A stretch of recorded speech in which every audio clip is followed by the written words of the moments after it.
স্বাগত সবাইকে বাজেট নিয়ে স্টার নিউজের বিশেষ আয়োজনে আপনাদের সাথে আছি আমি হাসানুল শাওন। আজকে গতকালকে আমরা যেটি দেখেছি যে সংসদে 2026-27 অর্থ বছরের জন্য বেশ বড় একটি বাজেট দিয়েছেন অর্থমন্ত্রী আমির খসরু মাহমুদ চৌধুরী। সে লক্ষ্যমাত্রা বা আকাঙ্ক্ষাগুলো বেশ বড় বড়। আমরা চেষ্টা করব এই বাজেটের কিছু বিশ্লেষণ তুলে ধরতে। আমাদের সাথে এজন্য স্টুডিওতে আছেন Dhaka chamber of commerce and industry DCCI এর সাবেক সভাপতি রিজওয়ান রহমান। আরও আছেন গবেষণা প্রতিষ্ঠান পলিসি এক্সচেঞ্জ বাংলাদেশের চেয়ারম্যান ডক্টর মাসরুর রিয়াজ। স্বাগত আপনাদের দুজনকে। রিজওয়ান রহমান, আপনাকে দিয়ে শুরু করি। বাজেটে বেশ কিছু উদ্যোগ আমরা দেখেছি, বিশেষ করে দেশীয় শিল্প খাতকে সুরক্ষা দেওয়ার জন্য, যাতে অনেক পণ্যে আমরা আরও কম্পিটিটিভ হতে পারি, সেরকম কিছু উদ্যোগ দেখেছি। আর অর্থমন্ত্রী বেশ মোটা দাগেই বলেছেন যে কর্মসংস্থান তৈরির সুযোগ তিনি তৈরি করতে চান এবং বিনিয়োগ বান্ধব পরিবেশ তৈরি করতে চান। সেক্ষেত্রে ব্যবসা সহজীকরণের বেশ কিছু উদ্যোগের কথা তিনি বলেছেন। আসলে বাজেটকে আসলে কতটা বিনিয়োগ বান্ধব বলবেন, বা আপনাদের অবজারভেশন কি? আপনাকে ধন্যবাদ।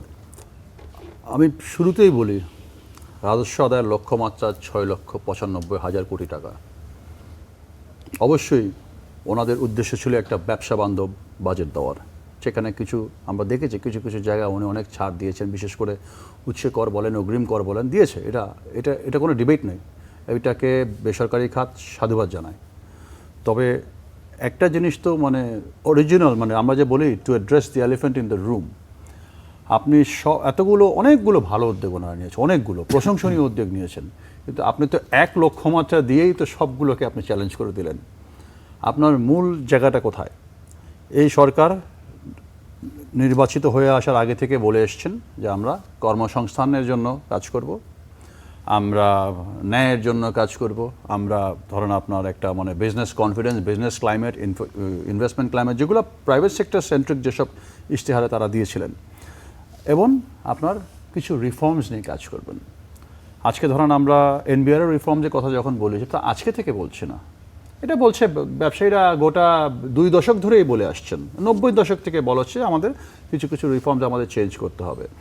এখানে কিছু উদ্যোগের কথা ওনারা বলেছেন। ওনারা অ্যাসেকুডার মধ্যে রিটার্নস ইন্টিগ্রেশন করবেন, অনেক কিছু করবেন ইন্টিগ্রেটেড সিস্টেমের মধ্যে। কিন্তু অটোমেশন বলেন বা আপনি যে কালেকশন করবেন, 6,95,000 কোটি টাকা আপনি কালেক্ট করবেন, কীভাবে কালেক্ট করবেন সেটা আপনি আমাদেরকে একটু বিস্তারিত, যদিও এখন বোঝা সম্ভব না। এরপরেও আছে হয়তো সামনে SROর বইটা বের হবে, সেখানে দেখা যাবে কি হচ্ছে না হচ্ছে, সেগুলো আমরা বিস্তারিত পরে জানতে পারবো। তো ইনিশিয়ালি উনি যে বাজেট বক্তব্যটা দিয়েছেন, এটা কিন্তু খুব একটা কি বলবো, আমাদেরকে ইনফ্লুয়েন্স করতে পারে। বাট আমরা এখনও চিন্তা করছি যে আপনি এখানে ট্যাক্স বেসটা বাড়ানোর জন্য কী ধরনের উদ্যোগ নিচ্ছেন। না হলে কি এই যারা এতদিন আপনাদেরকে 4-5 লক্ষ কোটি টাকা ট্যাক্স আদায় করে দিয়েছে, তাদের উপরে এই 6,95,000 কোটি টাকা আপনি ইম্পোজ করছেন কিনা, সেটা যদি করে থাকেন, তাহলে তো আপনি যে লেবু চিপে চিপে তিতা করে ফেলছেন। তো এই জায়গাটা থেকে আমরা কিন্তু কোনো সুনির্দিষ্ট পরিকল্পনা দেখতে পারিনি। এর পাশাপাশি কিছু কিছু জায়গায় উনি ছাড় দিলে এটা অন্যভাবে উনি কাটিয়ে নিচ্ছেন। বাট আলটিমেটলি যেটা দেখা যাচ্ছে যে একটা অ্যাচিভেবল টার্গেট যখন আপনি অ্যাচিভ না করতে পারেন, এখান থেকেই কিন্তু হয়রানিটা শুরু হয়। আবার আপনি কিছু সুবিধা দিয়ে রেখেছেন ট্যাক্সম্যানদেরকে, ওনারা যদি আমাদের থেকে কর আদায় করে দিতে পারেন, ওনাদেরকে কিছু কমিশন দেবেন, আপনি ট্যাক্স দেবো আমি, কমিশন পাবে আরেকজন। তো এটাও তো একটা হাস্যকর ব্যাপার হয়ে যায়। তো এগুলো আমরা, এটা নতুন কিছু না, অতীতেও বলেছি, এখনও বলছি। এখন নতুন অর্থমন্ত্রী এসছেন, ঠিক আছে, বাট এই সরকার 17 বছর পরে রাষ্ট্র পরিচালনার দায়িত্বে নেমেছেন। 17 বছর আগে যে ধরনের আমলাতন্ত্র ছিল, সেটার কিছু উন্নতি হয়েছে, সেটার কিছু অবনতিও হয়েছে, এবং রাষ্ট্রের অনেক চেঞ্জ এসছে। আমাদের প্রধানমন্ত্রী, আমি অতীতেও বলেছি, এখনও বলছি, brand new prime minister, brand new member of the parliament. ওনারও তো এখন অনেক কিছু সময় লাগবে বুঝে নিতে। আবার যতই আলোচনা বা সমালোচনা করি, ওনারা এসছেন মাত্র, এসে 100 দিনের মধ্যে একটা বাজেট দেওয়া। এবং যদিও বাজেটটা তো NBR প্রিপেয়ার করে, বাট এই সরকার এসে তাদের দলের মত নির্বিশেষে এসব আলোচনা করার একটা সময়ের ব্যাপার। সে তুলনায় ওনাদের সব কিছু ঠিক ছিল, কিন্তু ওনারা যদি একটা সহনীয় পর্যায়ে লক্ষ্যমাত্রাটা রাখতেন, তাহলে আমি মনে করি যেটা অ্যাচিভেবল হতো। এবং আরেকটা বিগেস্ট চ্যালেঞ্জ আমাদের এখন হচ্ছে মূল্যস্ফীতি। মূল্যস্ফীতির পরে ধরেন আপনার ব্যাংকিং খাতে সুশাসন, এগুলো তো পরের কথা। বাট আপনি সাধারণ জনগণকে, এখন আপনার হয়তো ব্যাংকিং খাতে সুশাসন দিতে আমি ব্যাংকের অ্যাক্সেস পাচ্ছি, বা প্রান্তিক জনগোষ্ঠী তো ব্যাংক নিয়ে তো কনসার্ন না। ওর কথা হচ্ছে আমার খাদ্যপণ্যের দাম, আমার খাদ্য নিরাপত্তা, আমার জ্বালানি নিরাপত্তা, আমরা শুনেছি এতদিন ধরে যে বিদ্যুৎ উৎপাদনে বাংলাদেশ এত ভালো করছে, এত বিদ্যুৎ উৎপাদন হয়েছে বিগত সরকারের সময়, অথচ লোডশেডিংয়ের ভোগান্তি এখন আমাদেরকে পেতে হচ্ছে। এবং আমি এখানে এটাকে টেনে আনবো যে অন্তর্বর্তী সরকার এসেই যখন বেশ কিছু পাওয়ার প্ল্যান্টের লাইসেন্স ক্যান্সেল করে দিলেন, হ্যাঁ এটা রাজনৈতিক বিবেচনায় করা হয়েছে, আমি বুঝতে পারছি, কিন্তু আপনি একটা ব্যক্তির সাথে আপনার দ্বন্দ্বের কারণে আপনি একটি কোম্পানিকে বা একটা পলিসিকে আপনি বন্ধ করে দিবেন, এটা কিন্তু আমি একেবারেই ব্যক্তিগতভাবে, এটা আমার সম্পূর্ণ ব্যক্তিগত মতামত, এটা ঠিক হয়নি। আজকে 2 বছরে যদি আমাদের এই পাওয়ার প্ল্যান্টগুলো যদি কমিশন হয়ে যেত, সেখানে আজকে আমার এই বিদ্যুতের সাপোর্টটা আমি পেতাম।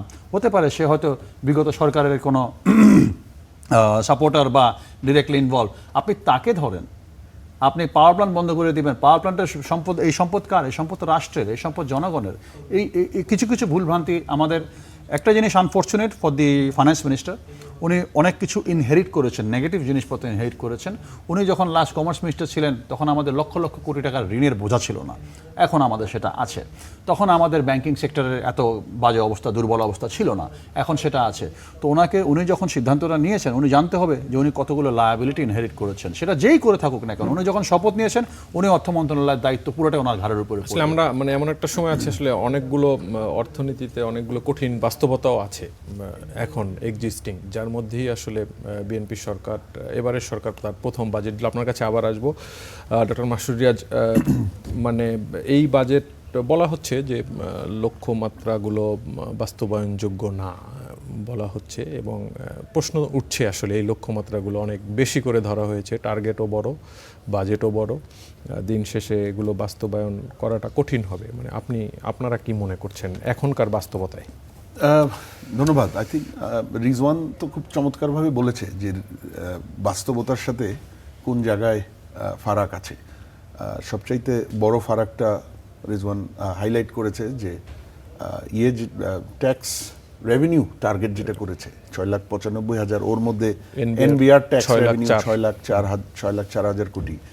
এটা বর্তমান বাস্তবতায় একেবারেই মানে রিয়েলিস্টিক একেবারেই না। এবং এইটা যখন রিয়েলিস্টিক হবে না, তখন গিয়ে কিন্তু বাজেট ফাইন্যান্স মানে ঘাটতির যে পূরণের সোর্স আর ওভারঅল বাজেট বাস্তবায়ন সবগুলোই বাস্তবে গিয়ে নড়ে যেতে পারে, মানে যে লক্ষ্য তার থেকে। এটার সাথে ওই 3-4টা জিনিস পুরোটা লিঙ্কড একটার সাথে আরেকটা।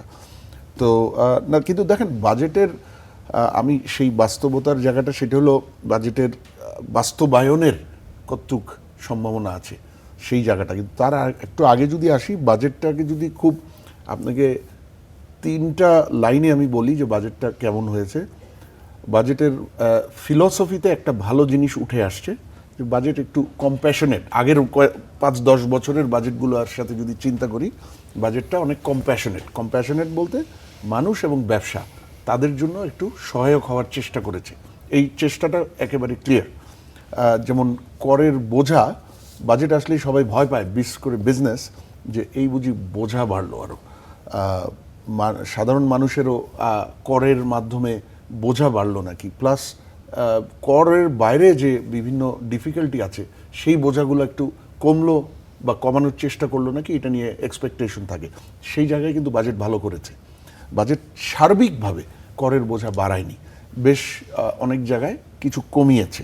তবে এটার আরও পরিষ্কার পিকচারটা পাওয়া যাবে ওই একেবারে ফাইন্যান্স বিল, সেটার এফেক্টিভনেসের জন্য যে এসআরও গতকালই জারি হয়েছে, সেগুলো পুঙ্খানুপুঙ্খানু বিশ্লেষণ করলে বাট সার্বিকভাবে মনে হচ্ছে সেই বোঝাটা বাড়ানো হয়নি। আর আরেকটা হলো কোনো জায়গায় বোঝাটা মানে মানুষের কষ্ট কমানোর, বিজনেসের কষ্ট কমানোর চেষ্টা করা হয়েছে। আপনি দেখেছেন যে করমুক্ত আয়সীমা বাড়িয়েছে, অনলি 25,000 বাড়িয়েছে, কিন্তু বাড়িয়েছে। আর একটু বেশ 4,20,000 বা 30 করলে হয়তো মানুষ এটার বেনিফিটটা আর একটু বেশি পেত। সোশ্যাল প্রোটেকশন, যেটা সামাজিক সুরক্ষা কর্মসূচি, সেখানে 14% অ্যালোকেশন বাড়িয়েছে। এটাও কিন্তু একটা ভালো জিনিস, কারণ আমাদের যদিও সামাজিক সুরক্ষা কর্মসূচির ডিজাইন, বাস্তবায়ন, সেখানে অনেক দুর্বলতা আছে হিস্টোরিক্যালি, কিন্তু এখন মানুষের সেই সুরক্ষার প্রয়োজন অনেক বেড়ে গেছে গত কয়েক বছরের অর্থনৈতিক চ্যালেঞ্জের মধ্যে দিয়ে অর্থনীতি মানুষ যাওয়ার কারণে। তো এই জন্য বাজেটটা কিন্তু কম্প্যাশনেট। যেই জায়গায় বাজেটটা আর একটু ভালো করা দরকার বা ভালো করতে পারে, সেটা হলো বাকি 2টা ফিচারে, মানে বাজেটের ফিলসফির একটা ফিচার মানুষ এবং ব্যবসা, তার জন্য কেয়ার দেখা যাচ্ছে। মানে এটা বিএনপির ম্যানিফেস্টোতে ওয়েলফেয়ার ওরিয়েন্টেশন সেটার দিকে কিন্তু এটা আগাচ্ছে। কিন্তু বাজেটের যে কোনো সময়ের বাজেটের আরেকটা ফিলসফি সবাই দেখতে চায়, সেটা হলো অর্থনীতির জন্য সেটা কতটা কার্যকর হলো। মানে অর্থনীতির কৌশল, অর্থনীতির চ্যালেঞ্জ থাকলে সেই চ্যালেঞ্জের মানে উত্তরণ, সেই চ্যালেঞ্জ থেকে সেই জায়গাটায় বাজেট কিছুটা ম্রিয়মান। বাজেটের স্ট্র্যাটেজিতে ফিলসফির বাজেট মানে যে দর্শন, সেখানে অর্থনীতির চ্যালেঞ্জ মোকাবেলা, যেহেতু এই মুহূর্তে আমরা চ্যালেঞ্জে আছি, তার সাথে সাথে সামনের দিনে অর্থনীতিকে এগিয়ে নিয়ে যাওয়ার জন্য দু একটা জায়গায় আছে, যেমন আপনার নতুন নতুন কিছু সেক্টরকে প্রমোট করেছে, creative economy, semiconductor, electric vehicle, যেটা এনভায়রনমেন্টাল কমপ্লায়েন্সের জন্য ভালো। কিন্তু আমার যে মূল অর্থনৈতিক চ্যালেঞ্জ, পার্টিকুলারলি আমার ইনফ্লেশন, যেটা সামগ্রিক অর্থনীতিকে বিভিন্নভাবে খেয়ে ফেলছে, মানুষের ইনকাম, কিছু পণ্যে 60টি পণ্যে উৎসে কর কমানো মানুষের কস্ট অফ লিভিং, বিজনেসের কস্ট অফ ক্যাপিটাল, আভ্যন্তরীণ মার্কেটের চাহিদা, সেই চাহিদা কম থাকায় এন্টারপ্রাইজগুলো তাদের আউটপুট কমিয়ে দিয়েছে। এই ইনফ্লেশন কিন্তু সর্বগ্রাসী। ইনফ্লেশন কমানোর স্ট্র্যাটেজি দেখা যাচ্ছে না। এখন আপনি যেটা বললেন, 62টা ইম্পোর্টেড আইটেমে বলা হয়েছে যে কিছু ট্যাক্স কমানো হবে।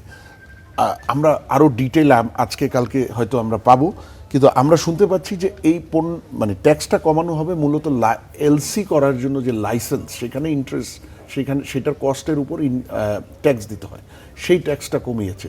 সরাসরি যে পণ্যের যে ইম্পোর্ট স্টেজ বিভিন্ন ট্যাক্স, সেখানে কমিয়েছে নাকি, এটা কিন্তু এখনো ক্লিয়ার না। এটা হলো একটা। আরেকটা হলো, এগুলোতে যদি কমানো হয়, এটা ভালো উদ্যোগ, এটা আমরা অ্যাপ্রিসিয়েট করি, কিন্তু শোনা যাচ্ছে যে ট্যাক্স, ট্রেড ট্যাক্স মানে ট্যারিফ, যেখানে যেখানে 25% লাইন আছে ট্যাক্সের, ট্যারিফের কিন্তু কয়েকটা লাইন, 5%, 10%, 15%, এইভাবে যেগুলো 25%, সেগুলোর উপর রেগুলেটরি ডিউটি যেখানে 2% ছিল, এগুলোকে 5% করে দেওয়া হয়েছে। আর কিছু কিছু জায়গায় রেগুলেটরি ডিউটি ছিল না, সেখানে 10% করে ইম্পোজ করা হয়েছে। তাতে কিন্তু আমার যে হাই অ্যাভারেজে বাংলাদেশের ট্যারিফ লাইন হাই, প্রোটেকশনিস্ট এবং উচ্চ ট্যারিফ হিসেবেই এটাকে গণ্য করা হয়, সেটা কিন্তু আরও একটু কস্টলি হয়ে গেল। সো এইটা কিন্তু আমাদের মাথায় রাখতে হবে। কিন্তু ইনফ্লেশন কমানোর কৌশলটা দেখা যাচ্ছে না, ফুটে আসছে না, সেটা একটা। ইনফ্লেশন কমানোর বাইরে আমার অর্থনীতির আরেকটা স্ট্র্যাটেজি এই মুহূর্তে হওয়া উচিত, যেটা বাজেট বক্তৃতায় চমৎকারভাবে এসছে, যে বলছে যে 3টা ফেজ রিকাভারি, কি জানি বলছে, 3টা 3R, না 3R বলছে। একটা হলো মানে বেসিক্যালি রিকাভারি, তার আগে আরেকটা আছে, আর ফাইনালি রিকনস্ট্রাকশন। তো এটা বাজেট বক্তৃতায় সিগন্যালটা ভালো, কিন্তু যদি স্পেসিফিক মেজার্স দেখি, তাদের কৌশলগুলো দেখি, সেই জায়গায় আমরা এই মানে আপনার যে স্টেবিলাইজেশন, রিকাভারি, রিকনস্ট্রাকশন, সেই জায়গাটা দেখছি না। স্টেবিলাইজেশনে inflation is very important. Recovery আর রিকনস্ট্রাকশনের জন্য বিনিয়োগ, এক্সপোর্ট, স্মল বিজনেস, এবার কিন্তু স্মল বিজনেস এবং এক্সপোর্টের জন্য দু এক জায়গায় আছে, কিন্তু আমরা সেগুলোকে চাঙ্গা করার জন্য যে কৌশলগত পদক্ষেপ, সেটা বাজেটের পক্ষে যেটা করা সম্ভব, সেটা এখনো আমরা দেখছি না। জি, রেজওয়ান রহমান, আপনার কাছে একটু জানতে চাচ্ছি, আমরা বেশ কিছু উদ্যোগ দেখেছি, 48 ঘন্টায় কোম্পানির নিবন্ধন হবে, সমন্বিত শিল্প সুবিধা হবে, তারপরে খুব দ্রুত আবেদন বা ব্যবসা কেউ যদি করতে চায় তাকে দ্রুত সেবা দেওয়া হবে, কেউ যদি 7 দিনের মধ্যে আবেদন করে কোনো লাইসেন্স না পান, তো 7 দিন পরে এটি অটো চালু হয়ে যাবে, এরকম অনেক কথা এসেছে। মানে আপনার কাছে আমার যেটা জানার ছিল যে একটা অন্তর্বর্তী সরকারের পরে একটি রাজনৈতিক সরকার আসলেন, এই রাজনৈতিক সরকার আসার পরে তারা এক ধরনের পলিসি নিচ্ছেন। আসলে এখন রাজনৈতিক সরকার যেহেতু দেশ চালাচ্ছে, সেখানে বিনিয়োগের পরিবেশ কতটা দেখছেন, এবং এই বাজেট আসলে সেই বিনিয়োগের পরিবেশ আপনাদের যেটা কাঙ্ক্ষিত সেটা তৈরি করার জন্য আসলে কতটুকু সহায়ক হবে? আমি একটু আগে যেটা বলেছিলাম যে unfortunately the finance minister has inherited a lot of liabilities from the previous অন্তর্বর্তী সরকার বা বিগত রিজিম। এর সাথে উনি আরেকটা ইনহেরিট করেছেন, যেটা অলসো আনফর্চুনেট ফর হিম, যে বৈশ্বিক যে এখন একটা অর্থনৈতিক মন্দা চলছে, প্লাস এই যে যুদ্ধ বিধ্বস্ত মধ্যপ্রাচ্য, এগুলোতে কিন্তু আমাদের কিন্তু সাপ্লাই চেইন লজিস্টিক্সে অনেক, এবং জ্বালানি নিরাপত্তার ক্ষেত্রে সবচেয়ে বেশি আঘাত পড়ছে, যেটা directly Bangladesh is suffering from it. তো এই সময়ে উনি যে ধরনের পদক্ষেপগুলো নিচ্ছেন, ঠিক আছে, ভালো কথা এগুলো, বাট কিছু বেসিক রিকোয়ারমেন্টস যেগুলো আমাদের থাকে বিনিয়োগ বান্ধব পরিবেশের জন্য, আমি সিম্পলিস্টিক, আমি এখানে একজন বিশিষ্ট অর্থনীতিবিদ আছেন, উনি হয়তো আপনাকে অনেক ডিটেলস দিতে পারবেন, বাট একটা ব্যবসায়ী whether he is local or foreign, simple সে কী দেখে, সে যখন একটা দেশে বিনিয়োগ করে সে দেখে ওই দেশের ট্যাক্স স্ট্রাকচারটা, সেটা কি আমার জন্য লাভজনক কিনা। আমি রিজনের সাথে কিন্তু বাংলাদেশ পিছিয়ে আছে, তো যার কারণে Bangladesh does not have any sort of comparative advantage, number one. Number two হচ্ছে অ্যাক্সেস টু ইউটিলিটিস। আমার রোড ইনফ্রাস্ট্রাকচার, আমার ইউটিলিটিস, আমার অ্যাক্সেস টু ফাইন্যান্স, এগুলোর মধ্যে আমাদের একটু ঝামেলা চলছে এখন। আর they solvable problems? Of course they are, সময় লাগবে, ওভারনাইট হবে না, কিন্তু আপনার বাজেট বক্তব্যের সাথে যখন আমি এটাকে বিশ্লেষণ করতে যাব, আপনি ইনফ্রাস্ট্রাকচার বাজেট আপনার এডিপিতে আমার দেখতে হবে, সেটা যদিও আমি এখনও নিজে পার্সোনালি রিড করিনি, বাট আপনি access to all this industries, তারপর আপনি বিকেন্দ্রীকরণের কথা কিন্তু অর্থমন্ত্রী বলেছেন, এটা বলা এক জিনিস আর করা এক জিনিস। বিকেন্দ্রীকরণের দাবি ব্যবসায়ীদের মনে হয় আজকে প্রায় 10-15 বছর, আমিও 5-7 বছর আগে বলেছি যে ঢাকা চিটাং থেকে যদি আপনারা বের হওয়ার চিন্তা ভাবনা না করেন, তাহলে এই জায়গাগুলোকে আপনি ক্র্যাম্প করে এদেরকে আপনি প্যারালাইজ করে দেবেন।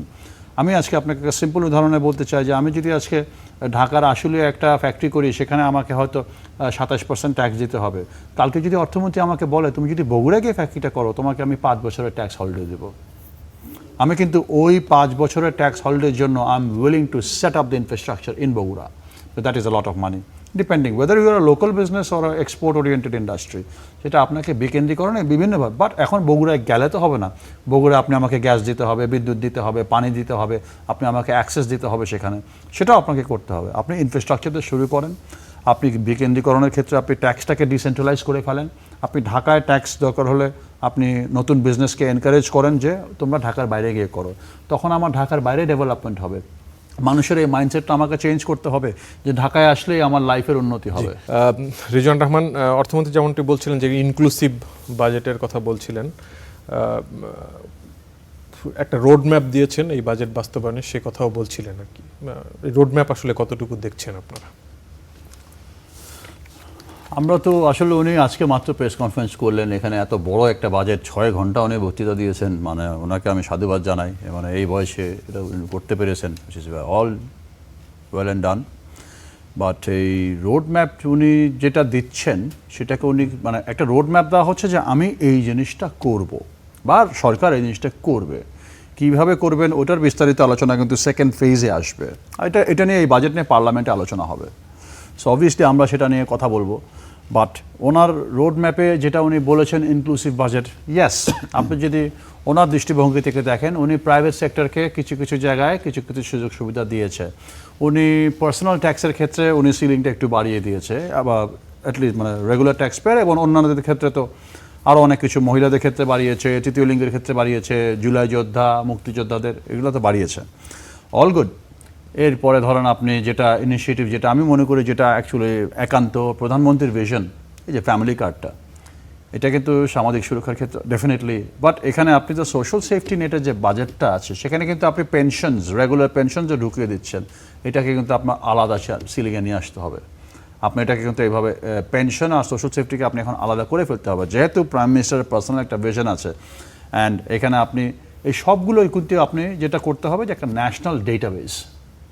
এখন ন্যাশনাল ডেটাবেস, আমি যখনই এটা নিয়ে একটা প্রতিবাদমূলক কোনো কথা বলবো যেটা আমরা কেন করতে পারছি না, যেখানে দেখা যাচ্ছে আপনি তো এখন পর্যন্ত ব্যবসায়ীদের ডেটাবেস করতে পারেননি। প্রত্যেকবার আপনি যখন প্রণোদনার কথা বলেন, সবচেয়ে পিছিয়ে কে থাকে? ক্ষুদ্র এবং মাঝারি উদ্যোক্তারা, ক্ষুদ্র মাঝারি বিনিয়োগকারীরা। কেন তাদের ডেটাবেস আপনি দিতে পারছেন না? তাদেরকে আপনি ডিজিটাইজ করতে পারছেন না, তাদের অ্যাকাউন্টস আপনি পাচ্ছেন না, সেটা তো আপনাকে তৈরি করে দিতে হবে।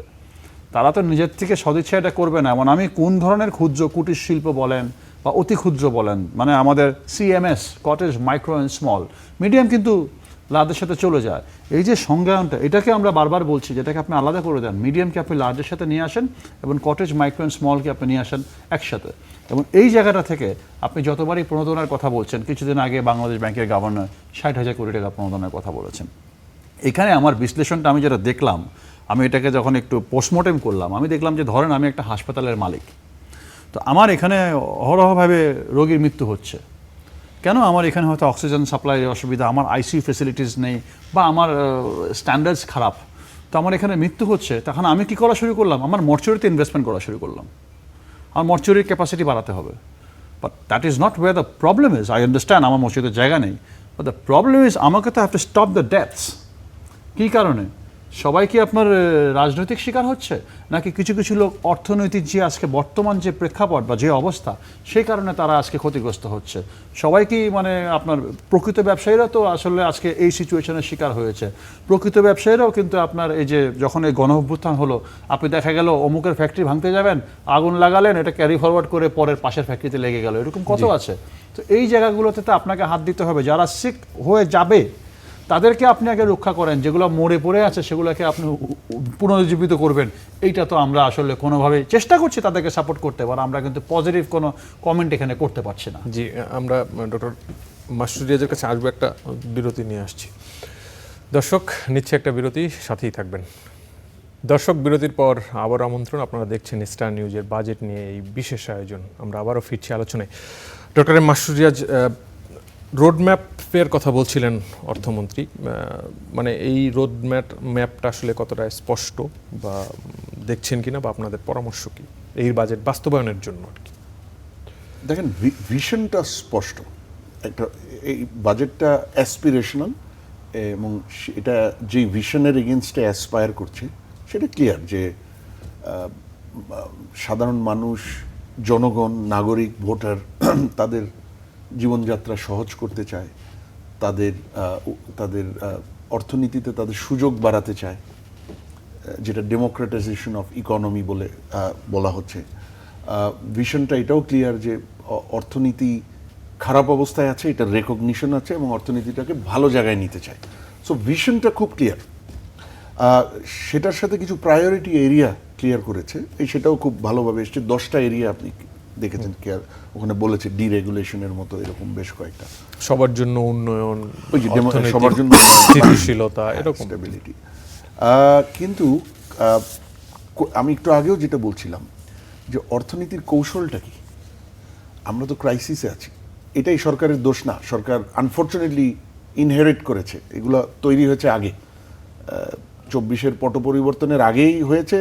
24-এর পট পরিবর্তনের পরের 18 মাসেও অনেক ধরনের ফেইলিওর ছিল, পলিসি রিফর্মস, এগুলো ফেইলিওর, যার কারণে সমস্যা প্রকট হয়ে তার সাথে গ্লোবাল ইস্যু যুক্ত হয়েছে। ট্রাম্প ট্যারিফ, ফেব্রুয়ারি থেকে ইরান ক্রাইসিস। কিন্তু আমাদের যে প্রবলেম, এটা 90% কিন্তু দেশের ভেতর থেকে উৎপত্তি। এটা আমাদেরকে কিন্তু ক্লিয়ার থাকতে হবে। আমাদের এতটা হবে পার্সেন্টেজ? একদম, আমি একদম নিশ্চিতভাবে বলছি আপনাকে। হ্যাঁ, কারণ ইরান ক্রাইসিস ফেব্রুয়ারির লাস্ট উইকে এসছে, আমরা তো 2 বছর ধরে এনার্জি ক্রাইসিসে আছি। ট্রাম্প ট্যারিফের জন্য কিছুটা আনসার্টেনিটি সৃষ্টি হয়ে গত 10 মাসে আমাদের এক্সপোর্ট কমেছে, 9 মাসে আউট অফ 10 মান্থস। কিন্তু আমার এক্সপোর্টের দুর্বলতা তো 2, 4, 5 বছর ধরে আইডেন্টিফাইন। আমার ডাইভার্সিফিকেশন নাই, আমার 1-2টা পণ্যের বাইরে কম্পিটিটিভ প্রোডাক্ট নাই গ্লোবাল মার্কেটে নিয়ে যাওয়ার জন্য। আপনার মনে আছে 20 বা 21 সালে চায়না 8,000-এর উপর প্রোডাক্টের উপর ডিউটি ফ্রি অ্যাক্সেস দিয়েছিল, যেটা আমাদের টোটাল এক্সপোর্টের 98% প্রোডাক্টের ওটার মধ্যে পড়ে। আমরা চায়নায় তো এক্সপোর্ট বাড়াতে পারিনি, কারণ আমার তো কম্পিটিটিভ প্রোডাক্ট নাই, ওখানে গিয়ে প্রতিযোগিতার সক্ষমতা আছে।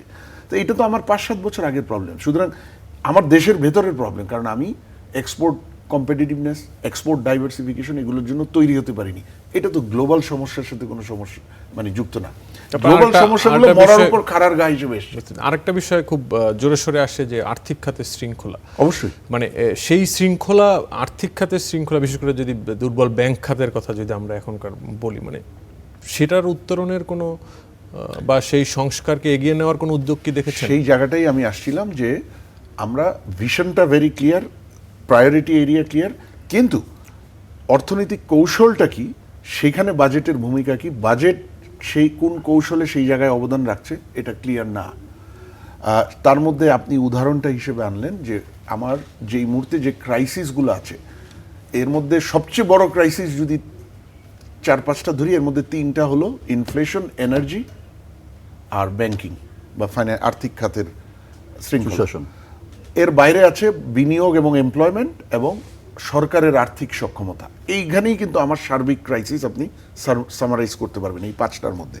এখন ব্যাংকিংয়ে 36,000 কোটি টাকার একটা অ্যালোকেশন আছে, যে ব্যাংক বন্ধ, মানে এগুলো হলো যে সরকার ব্যাংক নিয়ে বিভিন্ন সিদ্ধান্ত নিলে, আমি ধরে নিচ্ছি যদি বন্ধ করে সেটা ডিপোজিটরদের টাকা দেওয়া বা অন্যান্য ভাবে ওই ক্লোজ বা কনসলিডেটেড ব্যাংকগুলোকে ম্যানেজ করা, সেটার জন্য অ্যালোকেট করেছে।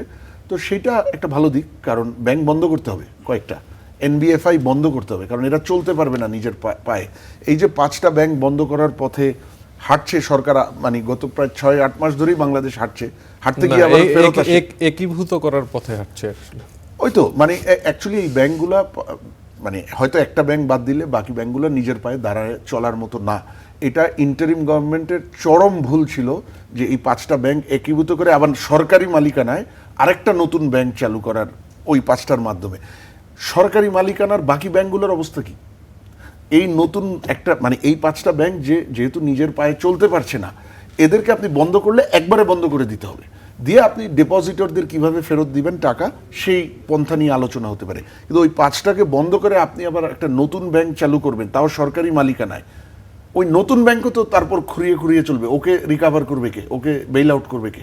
সুতরাং ওইখানে একটা ইন্টারিম গভর্নমেন্টের এটা ভুল সিদ্ধান্ত ছিল। ভালো সিদ্ধান্ত ছিল যে 5টা ব্যাংক একীভূত করার দিকে এগিয়েছে, ভুল সিদ্ধান্ত ছিল ক্লোজ না করে আরেকটা নতুন সরকারি মালিকানায় ব্যাংক চালু করার দিকে যাচ্ছিল। আমি আশা করব বর্তমান সেন্ট্রাল ব্যাংক এবং বর্তমান সরকার যেগুলো বন্ধ করতে হবে ওগুলোকে বন্ধই করবে, সেই সাহসী সিদ্ধান্তটা নিতে পারবে, সেটার থেকে আবার একটা অর্ধমৃত নতুন ব্যাংক চালু করবে না বলে আমি আশা করছি। কিন্তু এই 36,000 কোটি দিলেই তো সমস্যার সমাধান না। আপনি overall banking sector stabilisation, NPL কিভাবে ক্লিন আপ করবেন মার্কেট বেসড এবং গ্লোবাল বেস্ট প্র্যাকটিসের কনটেক্সটে, আপনি ক্যাপিটাল ইনজেকশন করবেন কিভাবে, পুরো সেক্টর 3.5% ক্যাপিটাল অ্যাডিকুয়েসি, মিনিমাম 10% থাকে। বর্তমান অবস্থা এটা আসলে উদ্যোক্তারা কতটুকু সাফার করছেন, আর এই ব্যাংক খাতে শৃঙ্খলা ফেরানোর উদ্যোগ আসলে কতটুকু দেখছেন সরকারের? আমি একটা ছোট্ট এক্সাম্পল দিয়ে শুরু করি। আমি নিজে 2টা নন ব্যাংকিংয়ের উদ্যোক্তা, AAA+ কোম্পানি। প্রবলেম হয়ে গেছে কি, বাজারে যে ইমপ্রেশনটা, আমাদের এখান থেকে সিরিয়াস উইথড্রল হচ্ছে। We are having severe cash crisis. আমি নাম বলতে পারতেছি না, মানে এটা তো আশঙ্কার ব্যাপার, but we are one of the strongest companies in the industry. But because of the position of the market, মানুষের একটা চিন্তা হয়ে গেছে যে ব্যাংকে টাকা রাখলেই আমার টাকা নাই হয়ে যাবে। লিজিং কোম্পানিতে আপনি যে 10টা-15টা লিজিং কোম্পানির যে অবস্থা করে গেছে, এটার জন্য আমরা সাফার করছি না। We still there in the market, we are listed company, we are one of the top company, but that's not the point. মানুষের এনবিএফআইয়ের উপর থেকে আস্থা চলে গেছে। এবার আসেন আপনি, যেটা একটু আগে ডক্টর রিয়াজ বিশ্লেষণ করেই ফেললেন, আমি একটু সাপ্লিমেন্ট করি সেখানে। আপনি যদি খেয়াল থাকে যে 2-4 বছর আগে আপনার একটা উদ্যোগ নেওয়া হয়েছিল যে মার্জ করবে কতগুলা, তো একটা ভালো ব্যাংকের সাথে একটা খারাপ ব্যাংকের মার্জের একটা প্রস্তাব আসছে। তো ওই ভালো ব্যাংক তো টেনশনে পড়ে গেছে যে এর জন্য তো আমিও ডুববো। আপনি তো এবং এখন কিন্তু আপনার অ্যাটেম্পটা ভেরি সিমিলার। আমি I am a big fan of the former governor, এই ব্যাপারে কোনো সন্দেহ নেই, আমি এটা প্রকাশ্যে বলছি। বাট ইউনাইটেড ইসলামী ব্যাংকটা নিয়ে আমি একটু আই ওয়াজ হেজিটেন্ট। এটা ঠিক হয়নি, because what's gone is gone, try to salvage what's left. ওই যে একটু আগে বললাম আপনাকে যে মর্চুরিতে ইনভেস্ট করছি কিন্তু আমার আইসিইউর খবর নাই, এই জিনিসটা আমাদেরকে যদি আবার এখন যে এদেরকে টাকা দিচ্ছেন পুনরুজ্জীবিত করার জন্য, কে দিচ্ছে? আপনি দিচ্ছেন, আমি দিচ্ছি, মাসুর ভাই দিচ্ছে। তো এইটা তো আমাদের কাজ না। বরঞ্চ আপনার যেসব ভালো ব্যাংক আছে যারা এখন ইন্ডাস্ট্রিতে সিচুয়েশনের ভিকটিম, তাদেরকে আপনি সাপোর্ট দেন। আমি আসলে কোনো ব্যাংকের নাম নিয়ে বলতে চাই না, not because they are not problem bank, they are good banks, but because of the situation of the industry তাদের একটা তারল্য সংকটে তারা পড়ছে। হ্যাঁ, আপনার এই কিছুদিন আগে অন্তর্বর্তী সরকারের সময় ইসলামী ব্যাংকে তো তারল্য সাপোর্ট দেওয়া হয়েছিল, হ্যাঁ, তো ওনারা তো সেখান থেকে একটু ঘুরিয়ে দাঁড়িয়েছে। তো বাট আমার কথা হলো, যারা ভালো শক্ত প্রতিষ্ঠান তাদেরকে আপনি প্রোটেক্ট করবেন আগে, এবং যেটা মরে গেছে সেটা তো, I am sorry, it doesn't sound right, but that's a fact. আপনি তো মানে ডেথ কাউন্ট বাড়ালে হবে না এখানে, এরপরে আপনি প্রণোদনা দিবেন ঠিক আছে, প্রণোদনা দেবেন আপনি, এটা তো আর্থিক খাতে। প্রণোদনা তো খালি আপনি এইভাবে দিচ্ছেন না, 5,000 কোটি টাকা বরাদ্দ করেছেন আপনি এসএমইর জন্য, অন্য কিছু কিছু খাতে আপনি করেছেন। আপনার ডেটাবেসটা ঠিক না। হু ডিজার্ভস দি প্রণোদনা? আপনি কি কোভিডের সময় যে প্রণোদনা প্যাকেজ দেওয়া হয়েছিল সেটা থেকে আমরা কি কিছু শিখিনি? ভুলভ্রান্তি আমরা কি জানি না? আমরা প্রয়োজনীয় জায়গায় সে প্রণোদনা পৌঁছে দিতে পারিনি, এটা আমাদের ব্যর্থতা ছিল। এবং আমি মনে করি এই সরকার একটা জিনিস করা উচিত, যে বিগত সরকারগুলো যে সব ধরনের ভুলভ্রান্তি হয়েছে, যার কারণে তারা আজকে যে কোনো কিছুর শিকার হয়েছে, সেটা তো আমাকে শেখা উচিত। সেটা তারা ভুল করেছে, আমরা ওই পথে আর না চলি। একই পথে চললে এই সমস্যায় আমরা আবার পড়ব। জি, ডক্টর মাসুরিয়াজ, মানে একদমই সময় কম, যদি অর্থনীতিতে যেই টেকসই শৃঙ্খলার কথা বলছেন অর্থমন্ত্রী, মানে একদম মোটা দাগে যদি বলেন যে সেটির জন্য সরকারের প্রতি আপনার পরামর্শ কী হবে? প্রথম বিষয় হলো যে একটা এই অর্থনৈতিক রিকাভারির সুনির্দিষ্ট একটা পরিকল্পনা তৈরি করতে হবে, কারণ এটার এই রিকাভারি এবং এই চ্যালেঞ্জ, বর্তমান চ্যালেঞ্জের অনেকগুলো দিক আছে।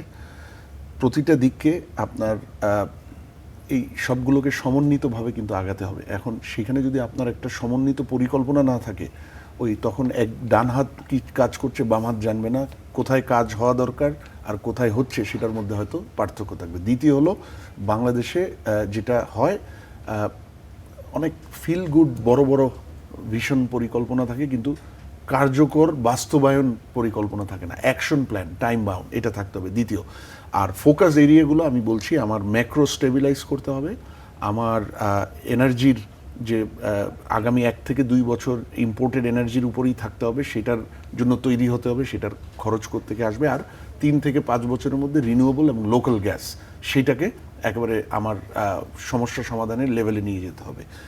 আমার ব্যাংকিং স্টেবিলাইজেশন মাস্ট, কারণ ব্যাংকিং সেক্টরে যদি কোনো ধরনের মানে ফল হয়, ব্যাংক রান হয়, পুরো অর্থনীতি পড়ে যাবে। এবং ব্যাংকিং এই এনপিএল এবং রিক্যাপিটালাইজেশন এটা না করতে পারলে গ্রোথ ফাইন্যান্স করা যাবে না।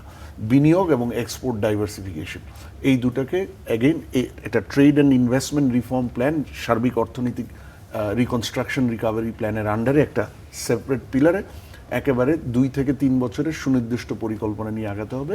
সেইখানে নতুন সেক্টরে বিনিয়োগ, এক্সপোর্টের ক্ষেত্রে ডাইভার্সিফিকেশন, অনেকগুলো সেক্টরে হবে না, 2 থেকে 3টা সেক্টর মাথায় নিয়ে রেডিমেড গার্মেন্টসের বাইরে আগাতে হবে।